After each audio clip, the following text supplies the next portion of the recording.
നേരത്തെ പറഞ്ഞ പേര് പൃഥ്വിയുടെ കാര്യം. പൃഥ്വിയാണെങ്കിലും ഇപ്പം പറയുമല്ലോ ചിലപ്പോൾ ചില സീനുകൾ ഇപ്പൊ ബൈച്ചേട്ടനെ അറിയാം, ലൂസിഫറിലെ അതിനകത്ത് ഒരു ഡയലോഗ് അത് വൻ ഹിറ്റാണ് അതിന്റെ ക്ലൈമാക്സിൽ നോക്കുമ്പോൾ, അല്ലെങ്കിൽ അത് കുറേയധികം വൈറലായിട്ട് പോയിട്ടുമുണ്ട്.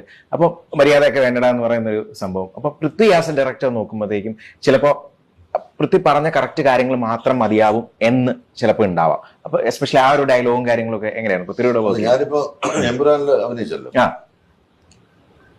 അതിനകത്ത് പൃഥ്വിരാജിന്റെ മനസ്സിൽ ആ സിനിമയുണ്ട് എന്താണ് എടുക്കാൻ പോകുന്നത്.